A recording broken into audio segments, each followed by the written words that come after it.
Hey, good morning, Brenton. This is Matt Kuehlhorn. This is for you and the committee.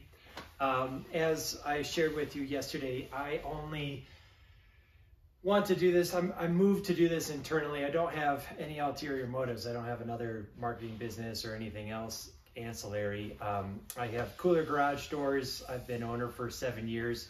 I started this thing without a dime, literally, and it was a handshake deal, and I really started as a house painter, and it's evolved over the years. I go back to the mid-2000s. I was an installer for a company here in town and really got to see the business from the inside, from the ground up, and having an opportunity to give back to this industry is really a big motivator of mine. I'm here in my really small, kind of dirty training facility that is in the works. And we currently have a team of 8 for Cooler Garage Doors. We're out in rural Colorado. They got us in Crescent Butte area. And we're really putting the foundation together for a bit of an expansion. So this year has been a lot of investment, which has been really fun, and a little bit of a gut check, kind of. Nonetheless, this desire of presentation is really around this idea that I'm calling honor. And I love acronyms. My staff knows this. Honor is an acronym, and it's hone, it's own, it's know, it's observe, it's reflect. Really what this can do is be used for introduction. If I was to be introducing a speaker, I could use this to bring cohesion amongst the crowd and really anchor presence so that that presenter has even more success in transmitting their message. If it's a standalone type of presentation, I would really dial in and break down the different words in there, and it's really bringing a mindset. Now, we know that there's a lot of weirdness in the environment, supply chain, our customer base, there's transition within the industry itself, there's a lot of transition within the world, and there are people that are winning, there are people that are really challenged, and mindset's going to be what's needed, I believe, going over the next 5-10 years. I don't think it's going to get any better. I actually think it's going to get worse.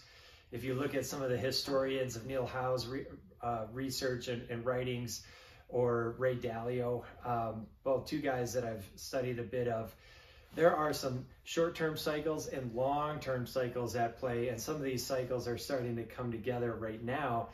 The long-term cycles we do not see in a lifetime. So one of my business mentors, Keith Cunningham, told me in August that he's never seen an environment like this before in his 50+ years in business. And that makes sense. You know, we're dealing with staffing, we're dealing with inflation, we're dealing with rising costs and supply chains, and it's going to take a certain headspace to be able to go through and navigate this as a business owner, as somebody that's a part of a business, as the industry. I think we're seeing a fairly significant shift in the industry from maybe an install to a service model, and I'm trying to wrap my head around that still. Nonetheless, I only want to do this if it's a win-win-win. If there is a place in the schedule and you guys feel like there could be value to bringing some of this mindset set component, to dive a little bit deeper, H represents hone, and this is honing our craft, honing our skill, honing our bodies, honing our mentalities. I know that in my interaction with different garage door groups and networking, mental health is a critical component for technicians, for installers, for owners, and we all have mental health. I have my background's in experiential education and a lot of drug prevention, and that runs right into suicide prevention, mental health. And my take is we all have mental health, and we don't necessarily always talk about it like we might our financial health or our gut health or our physical health, but our mental health is right there. We all have it. How's yours doing today? How's mine doing today? I'm doing good, blah, blah, blah. The point I'm trying to make is that in this industry, I do think that there is a lot of anxiety, and I do think it's going to get worse. And honing is about addressing some of that and pulling together groups that can support us through weirdness. That's my best way of saying it. O is own. And what I mean by that is we own, if we're owners of a business, we own that business. But even on another level, like we own our results to life. We own what we bring to the table. We own how we feel. Own. N is no. Now this is about setting boundaries and appropriate boundaries. No, I don't want to take on that client. No, I don't want to ingest that sugar, alcohol, cannabis, whatever it might be, right? This drives back to some mental health piece in this idea of mindset. No is setting appropriate boundaries. As an owner, this might be knowing when to say no to a job, to a client, to an employee. And it's a really critical skill to have. O is observe, and this is about observing patterns and trends, seeing the disruption going on in this industry, in the world, macro level, watching patterns of short-term debts and patterns of long-term debts, seeing a pattern that relates to history. It's critical. This can also be patterns in our business, just seeing seasonality. I could go on and on just on observation, but you know, as somebody that wants to play and wants to win going forth, we're going to have to observe how the customer ideals change. There's going to be a lot of shifts at play over the next handful of years, and observation is going to be a key skill. R, the final letter, is reflect, and this is about really taking pause in the day to see how far we've come, to see where we might want to go, to extract the learnings from the experiences that we have in our day-to-day, reflecting on projects that went well, reflecting on projects that went bad, reflecting, and just having presence with that. So when I'm doing this with the group, there is a little bit of a mindfulness component. I would likely ask everybody at the very beginning to sit at the edge of their chair and take a deep breath together and find some collective presence among a crowd of hundreds or thousands. And being able to get to that level at the very beginning starts this cohesiveness, this bringing together from all walks of life across the country, men, women, old, young, business owners, technicians, administrators. It's a whole mix. And bringing everybody together into this one moment in time starts that process with that breath. We might do 2 or 3, depending on how that room feels.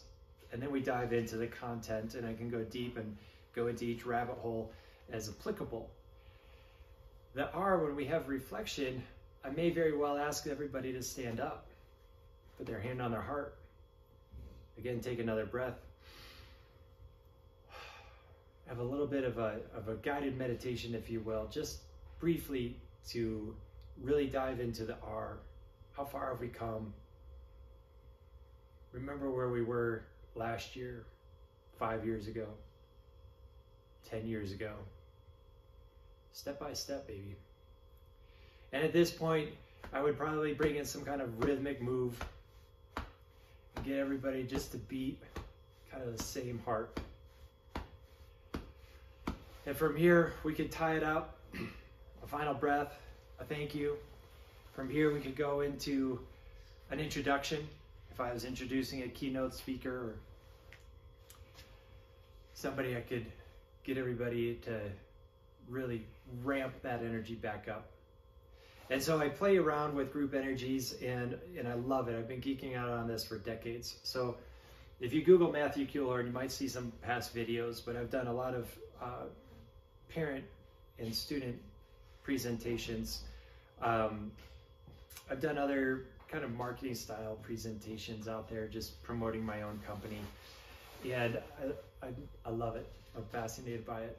And I love the dynamic of energies. And so my ability to be able to bring a group together play around with energies of raising them up, lowering them down, and raising them up to a high peak can really add some benefit, and depending on the scheduling. So I'm just putting myself out there. I'd love to serve. I'd love to give back to this industry. If I can help out, please let me know when and where. I do have one tentative obligation on the Wednesday. That would be running from roughly 9 to about 3. If there is a time and a window where you saw value in me bringing this style of presentation in, and that happens to land on Wednesday, I would likely prioritize the presentation, and I would give up my other obligations. So let me know that. I just wanted to put that out there. If it falls on Tuesday or Thursday, or very early Wednesday, or very late in the afternoon on Wednesday, that's totally ideal, but you guys let me know. And I appreciate you watching this video, and I look forward to meeting you in person. Thank you so much.